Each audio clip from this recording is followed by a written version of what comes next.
बिस्मिल्लाहिर्रहमानिर्रहीम। अस्सलाम वालेकुम। आज हम स्टार्ट करेंगे एजुकेशन का lecture number 6 for class 8 and 9 के लिए। ठीक है, हमने चैप्टर नंबर 2 स्टार्ट किया हुआ था। दो टॉपिक्स हम उसके कवर कर चुके हैं। आज हम थर्ड टॉपिक पढ़ेंगे चैप्टर 2 का, which is function of education. Chapter था scope and function of education. Last lecture में हमने स्कोप देखा कि एजुकेशन का दायरा कितना वसी है। अब हम देखेंगे कि एजुकेशन का फंक्शन क्या है। ठीक है, यानी किस तरह क्या काम उसमें अंजाम पाते हैं या क्या चीज़ें होती हैं। इसमें हमारे पास जो टॉपिक्स होंगे वो है सबसे पहले preservation and transfer of culture. जैसे कि हम ये शुरू से जब से हम चैप्टर फर्स्ट पढ़ रहे हैं तब से हम ये देख रहे हैं कि एजुकेशन का मकसद होता है या एजुकेशन में क्या किया जाता है कि कोई भी कल्चर जो है उसे ना सिर्फ अगली जनरेशन में ट्रांसफ़र करना होता है बल्कि प्रिजर्व करना होता है। और ट्रांसफ़र भी तभी हो सकता है जब ऑलरेडी प्रिजर्व हो एक कल्चर। फिर उसके बाद फ़ीचर ऑफ पाकिस्तानी कल्चर, यानी स्पेसिफ़िकली पाकिस्तानी कल्चर में क्या क्या चीज़ें शामिल थीं। ठीक है, उनको देखेंगे। And the last is reconstruction of culture. ठीक है, now come to your books. ये है हमारा टॉपिक फंक्शंस ऑफ एजुकेशन। ठीक है, following are the functions of education. Number 1, preservation and transfer of culture, reconstruction of culture and fulfilment of individual needs. अभी हम इस लेक्चर में सिर्फ 2 को स्टडी करते हैं, थर्ड को नेक्स्ट लेक्चर के लिए छोड़ देते हैं। ठीक है, सबसे पहले देखते हैं preservation and transfer of culture.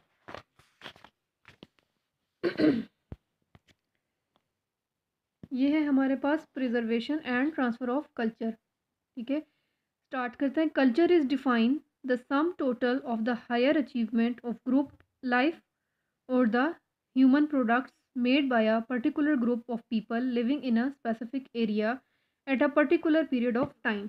ठीक है, जैसे यहाँ पर कल्चर की डेफिनेशन बताई जा रही है कि कल्चर होता क्या है। इसमें क्या कह रहे हैं आपको, कल्चर को हम कैसे डिफाइन करते हैं कि कुछ अचीवमेंट्स हैं। ठीक है, किसकी अचीवमेंट्स हैं? ग्रुप लाइफ की। ठीक है, यानी एक अकेला बंदा कभी भी कल्चर नहीं बना रहा होता बल्कि एक ग्रुप ऑफ पीपल मिलके कल्चर बनाते हैं। जो एक ज़िंदगी होती है समाजी ज़िंदगी कह लें या माशरती ज़िंदगी कह लें, उसमें जो अचीवमेंट्स हो रही होती हैं वो एक कल्चर बना रही होती है, डिफ़ाइन कर रही होती हैं। या हम क्या कह सकते हैं, और the human products made by a particular group of people. ये भी वही है कि एक ख़ास जमात लोगों की, एक ख़ास ग्रुप ऑफ पीपल जब कोई प्रोडक्ट यानी कोई भी काम कर रहा होता है, कोई भी रिज़ल्ट दे रहा होता है। ठीक है, एक ख़ास एरिया में रह रहा होता है और एक ख़ास पीरियड ऑफ टाइम के लिए होता है। ठीक है, जैसे हम देखें कि अरब कंट्रीज़ को देख लें या रसूल खुदा का दौर देख लें, उस टाइम और तरह की तहज़ीब थी। रसूल खुदा के दौर से पहले और तरह की थी। हज़रत ईसा का ज़माना देख लें, उस टाइम लोगों का पहनना, ओढ़ना, खाना पीना ये सब चीज़ें डिफरेंट थी। तो एक ख़ास लोगों की तादाद एक ख़ास वक्त में जो चीज़ें कर रही होती है या जो चीज़ें अपना रही होती है उसको हम कल्चर कहते हैं। All the people all the people respect their culture and tradition. ठीक है, फिर दूसरी बात ये आ जाती है कि जो लोगों की कल्चर होता है, जो लोगों की तहज़ीब होती है, वो उसको बहुत ज़्यादा अहमियत देते हैं। अपने तहज़ीब को, अपने जो उनके रिवाज होते हैं उन सबको बहुत ज़्यादा इज़्ज़त दी जाती है। There are some people who restore the transfer who restore and transfer their negative traditions also. ठीक है, यानी इसमें कह रहे हैं कि कुछ लोग ऐसे होते हैं कि जो यानी नेगेटिव यानी जो चीज़ सही नहीं है उस कल्चर को भी ना सिर्फ अपनाते हैं बल्कि उसको सेफ भी रखते हैं और उसको अगली जनरेशन में ट्रांसफ़र भी करते हैं। इसमें हमारे पास बहुत सारे एग्जांपल्स ऐसी आ सकती हैं। जैसे बहुत सारे गांव ऐसे हैं, आप देखेंगे वहाँ पर बहुत सारी ऐसे रिवाज मौजूद हैं या ऐसा ज़िंदगी गुजारने का तर्ज मौजूद है जो किसी भी तरह से इंसान के लिए फ़ायदेमंद नहीं है बल्कि उल्टा नुकसानदेह है। तो वो उन चीज़ों को ना सिर्फ उनसे जानने, ये नहीं कि अपने फ़ायदे को देखें और उस चीज़ से बाहर निकलें, बल्कि वो उस चीज़ को आगे ट्रांसफ़र कर रहे होते हैं। गाँव देहातों में या जहाँ पर भी जहालत है वहाँ पर बहुत सारी ऐसी रस्में, बहुत सारे ऐसे तौर तरीके राइज होते हैं। तो वो नेगेटिव कल्चर है जो कि वो फिर आगे जनरेशन में ज़बरदस्ती पास आउट कर रहे होते हैं और जनरेशन भी उसको एक्सेप्ट कर रही होती है, नेगेटिव कल्चर्स को ही। Culture can not be preserved unless it is imparted to the coming generation. ठीक है, ये वही बात है कि अगर हम कल्चर को प्रिजर्व रखना चाहते हैं, हम चाहते हैं कि कल्चर हमारा सेफ रहे, तो उसके लिए क्या होगा, वो तभी हो सकता है कि जब आप आने वाली जनरेशन को वो चीज़ें सिखाएं, वो चीज़ें ट्रांसफ़र करें। अगर आप ट्रांसफ़र नहीं करेंगे तो वो आपका कल्चर कभी भी प्रिजर्व नहीं रहेगा बल्कि वो वहीं पर डेड हो जाएगा, ख़त्म हो जाएगा। ठीक है, अकॉर्डिंग टू डॉक्टर जमील, उनके मुताबिक उन्होंने कल्चर को कैसे डिफ़ाइन किया है। Culture connotes the entire range of societies makeup such as religion, faith, morals, customs, laws, learnings, arts, crafts, hobbies, and layers, which a man acquire as a member of society and whose use and adoption enables the different and sometimes dissimilar individuals and groups to develop common interest and acquire common appearance and traits। ठीक है, यानी उसमें उन्होंने क्या क्या चीज़ें culture में शामिल कर दी हैं कि ये वो चीज़ें जो कि एक इंसान अपना रहा होता है या एक सोसाइटी बना रही होती है, जैसे एक मज़हब हो गया, एक अकीदा हो गया, मॉरल यानी अखलाकियात हो गई, कस्टम्स हो गए, लॉज़ कानून जो हो गए, लर्निंग के क्या तरीक़ाकार है, आर्ट्स हैं, क्राफ्ट्स हैं, हॉबीज़ हैं, जैसे हमारे बहुत सारे ऐसे हिस्टोरिकल प्लेसेस हैं या कोई बाकायदा इमारत तामीर की गई हैं, वो सब एंड लेयर्स जो कि मैन एक्वायर एक इंसान अपना रहा होता है, किस तरह एक माशरे का मेंबर के तौर पर, एंड हुज़ यूज़ और ये जो तमाम चीज़ें हैं उसका इस्तेमाल और उसको अडॉप्ट करना, उससे क्या हो रहा होता है, enables the different and sometimes dissimilar individuals, जिसकी वजह से क्या होता है, in groups to develop common interest. मुख्तलिफ लोग जो हैं वो हमारे पास सामने मुख्तलिफ लोग सामने आते हैं और उसकी वजह से मुख्तलिफ ग्रुप ऑफ पीपल क्रिएट हो रहे होते हैं, यानी ऐसे ग्रुप्स डिफरेंट ग्रुप्स क्रिएट हो जाते हैं जिनके इंटरेस्ट आपस में सेम हो या कुछ कॉमन ट्रेट्स नज़र आने लग जाते हैं। जैसे हमारे पास है पाकिस्तान, लेकिन उसके अंदर हम क्या देखते हैं कि हमारे पास पंजाबी कल्चर अलग है, सिंधी कल्चर अलग है, बलोची कल्चर अलग है और पुख्तून का कल्चर अलग है। ठीक है, ये ऊपर इन्होंने एग्जांपल भी इसीलिए दी हुई है, ये 4 तस्वीरें बनाई हुई हैं और चारों के आप अगर सर पे कैप्स देखें तो चारों के कैप्स डिफरेंट हैं। ठीक है, तो ये अपने अपने कल्चर के लिहाज से उन्होंने चीज़ें अपनाई हुई हैं जिसको वो फॉलो कर रहे हैं। थोड़ी-सी अगर आप ड्रेसिंग के ऊपर गौर करना चाहें तो वो भी चारों की ड्रेसिंग डिफरेंट है। तो आपको इस तरह के आपके कह लें कि ग्रुप ऑफ पीपल भी नज़र आएँगे जिनकी ड्रेसिंग इस तरह की होती है, दाढ़ी वगैरह इस तरह रखते हैं, आपको इस तरह भी नज़र आएँगे। तो ये क्या है, ग्रुप ऑफ पीपल है जो कि फॉलो कर रहा होता है और अपना रहा होता है, उससे क्या बनता है, एक कल्चर बन जाता है। ठीक है, और यही फिर आगे जनरेशन में पास आउट करते हैं, तो वो कल्चर प्रिज़र्व भी हो जाता है। अब इसी टॉपिक का सब टॉपिक है प्रिजर्वेशन एंड ट्रांसफ़र का क्या सब टॉपिक है, फीचर ऑफ पाकिस्तानी कल्चर, यानी अब स्पेसिफिकली देखेंगे कि पाकिस्तानी कल्चर में क्या क्या चीज़ें मौजूद हैं, मौजूद थी या मौजूद हैं। ठीक है, every culture has its specific features, following are the features of Pakistani culture. ठीक है, ये इन्होंने बॉक्स जो बनाया हुआ है ये पाकिस्तानी कल्चर के फीचर्स हैं, ये बॉक्स साइड पे दिया हुआ है जिसमें इन्होंने फॉलोइंग लिखा हुआ है, फॉलोइंग में ये आ जाते हैं। ठीक है, पाकिस्तानी कल्चर में क्या चीज़ें आती हैं, यानी हमारी तहज़ीब के सबसे पहले क्या, रिलीजियस यूनिटी। ठीक है, यानी मजहबी तौर पर एक प्लेटफॉर्म होता, एक प्लेटफॉर्म पाकिस्तान मकसद ही इसीलिए था, जब पाकिस्तान बनाया गया तो उसके लिए मकसद ही ये था कि इस्लाम। ठीक है, तो एक रिलीजन एक मज़हब को मानने वाले, हेट्रोजीनियस कल्चर। ठीक है, यानी इनहेरिट करते हैं कल्चर एक दूसरे के साथ।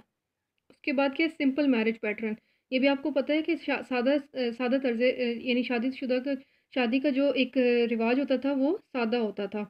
Dedication and purity in family life, इसके अलावा जो फैमिली लाइफ है उसको बहुत ज़्यादा अहमियत दी जाती थी। सिंपल वे ऑफ लाइफ, सादा तर्ज ज़िंदगी होता था लोगों का। स्पिरिचुअलिटी ओरिएंटेड सोसाइटी, ठीक है, यानी रूहानियत को या एक दूसरे की उसको इज़्ज़त दी जाती थी, नफ्स की इज़्ज़त कह लें, या रूहानी तौर पर एक माशरा कायम किया जाता था। Unique traits of arts and craft, और इसके अलावा जैसे हमारे पास मुख्तलिफ मकामात हैं जो आर्ट और क्राफ्ट को रिप्रेजेंट कर रहे होते हैं, तो ये हमारे पास ऐसा ख़जाना मौजूद था। बहरहाल देखने वाली चीज़ें ये है, पाकिस्तानी कल्चर के चंद पॉइंट उन्होंने इसमें आपको दिए हुए हैं, लेकिन हम देखते हैं कुछ चीज़ें प्रिजर्व हैं, कुछ चीज़ें प्रिजर्व नहीं हैं।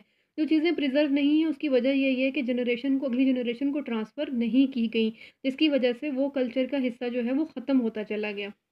ठीक है, आगे पढ़ लेते हैं। All these features of Pakistani culture can be preserve through the medium of education. ठीक है, वो कह रहे हैं ये सारे फीचर्स हमने देखे, इन सब फीचर्स को प्रिजर्व किया जा सकता था किस तरह, एजुकेशन के ज़रिए से, यानी तालीम देकर, सिखा कर।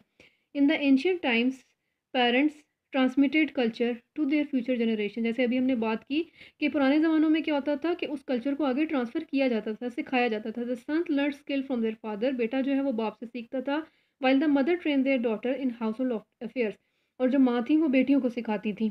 इन modern era the responsibility of the preservation and transmission of culture has been assign to schools and to educational institution.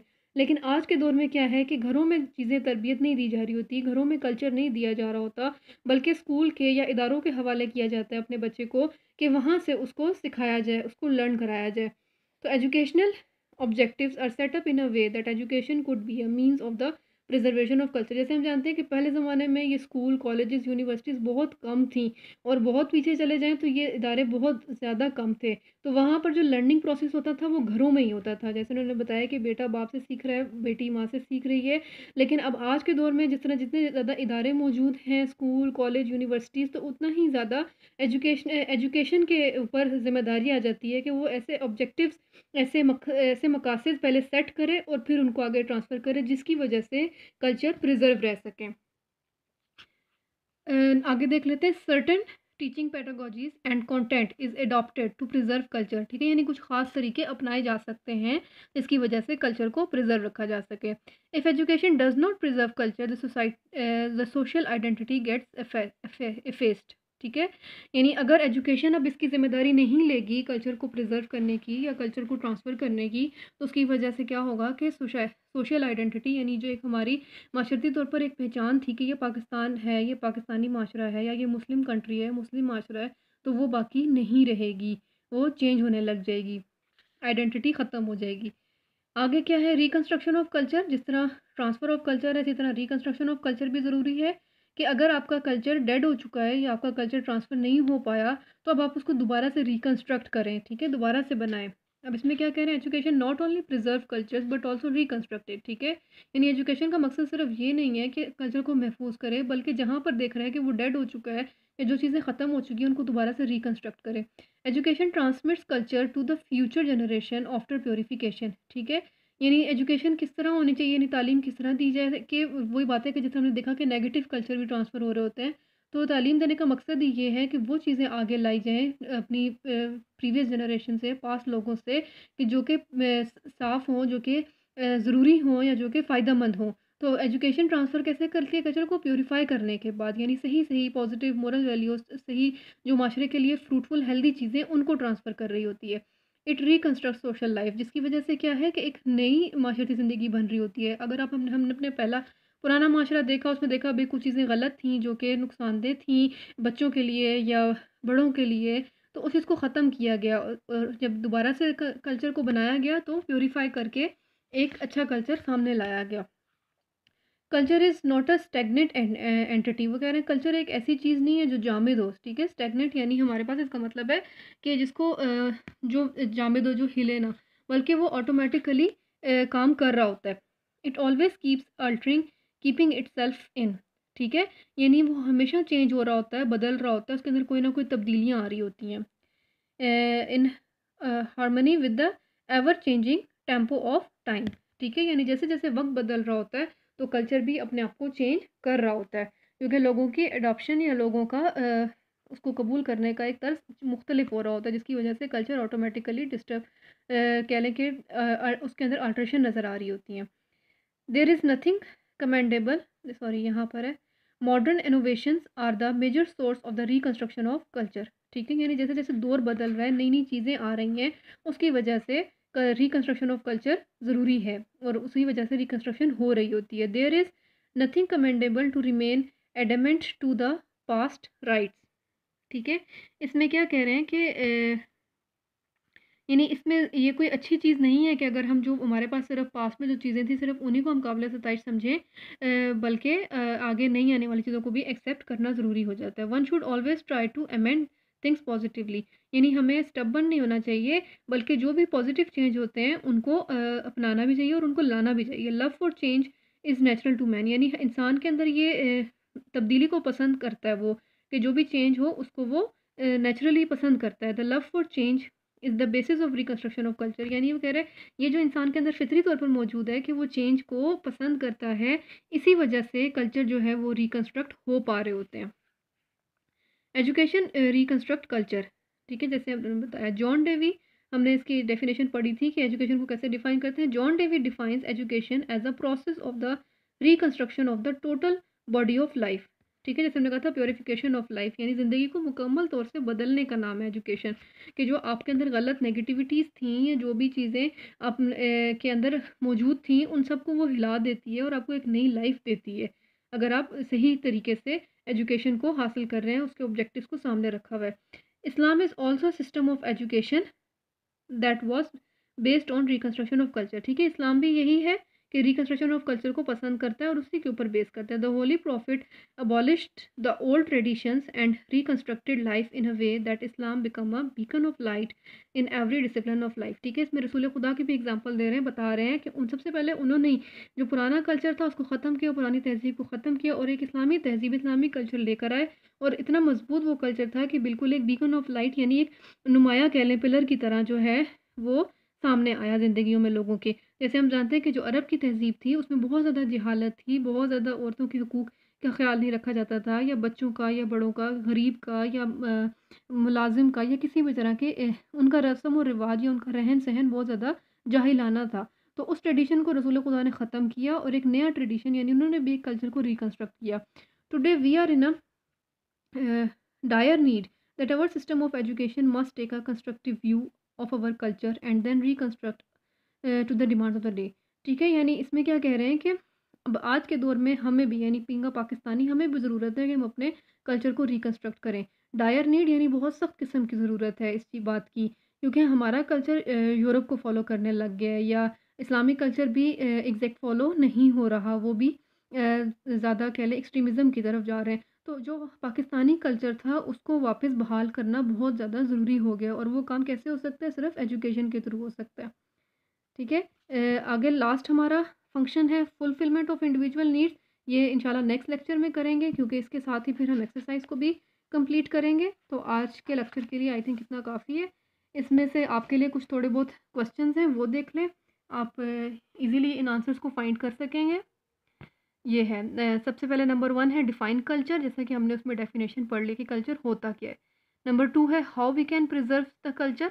Number 2 कि कल्चर को अगर प्रिजर्व करना है तो उसके लिए क्या किया जाए, ठीक है, कैसे प्रिजर्व किया जाए। फिर है right few features of Pakistani culture, जो हमने टेबल में पढ़े 6-7, उनमें से कुछ भी आप लिख सकते हैं।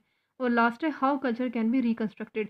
ठीक है, सेकेंड और फोर्थ जो है वो थोड़ा सा गौर से करने वाला है, इसमें रटा रटाया आपने पैराग्राफ नहीं लिखना, थोड़ा सा इसको समझ के करें कि पहले दूसरा सवाल है कि कल्चर को प्रिजर्व कैसे किया जाए। ठीक है, तो इसमें यही है कि प्रिजर्व करने के लिए क्या होता है। प्रिजर्व करने का तरीका ये है कि आप अपनी जनरेशन को सिखाएं। अगर आप अपनी जनरेशन को सिखा रहे हैं तो इसका मतलब है कि आप कल्चर को प्रिजर्व कर रहे हैं। जैसे कि यहाँ पर लाइन दी हुई थी आपको, culture can not be preserve unless it is imparted to the coming generation. लेकिन आपने इसी तरह नहीं लिखना, आपने सवाल में से पहले स्टार्ट लेना है कि culture can be preserve by by imparting it to the coming generation. ठीक है, इस तरह करके लिख सकते हैं। इसी तरह जो लास्ट था कि how culture can B reconstructed, तो उसमें भी आप ये लिख सकते हैं, रसूल खुदा की एग्जांपल लिख सकते हैं कि होली प्रॉफिट ने भी यही किया, क्या किया कि पहले अबॉलिश किया। तो रिकन्स्ट्रक्ट करने का क्या तरीका है कि पहले पुराने ट्रेडिशन को अबॉलिश किया और फिर रिकन्स्ट्रक्ट किया। और इधर से भी आप थोड़ा सा ले सकते हैं ऊपर से भी कि कल्चर ये जो है वन यानी there is nothing commendable to remain adamant to the past rites. ठीक है, one should always try to amend things positively, यानी हमें पॉजिटिव चेंजेस के लिए आमादा रहना चाहिए, हर वक्त कोशिश करते रहना चाहिए। और उसके इसी तरह कल्चर जो है वो रिकन्स्ट्रक्ट हो पाते हैं। ठीक है, थोड़ा सा इसको अपने स्टेटमेंट्स बना के लिखनी है, बाकी जब स्कूल खुलेंगे तो मैं आपके उसको दोबारा से चेक भी कर सकते हैं।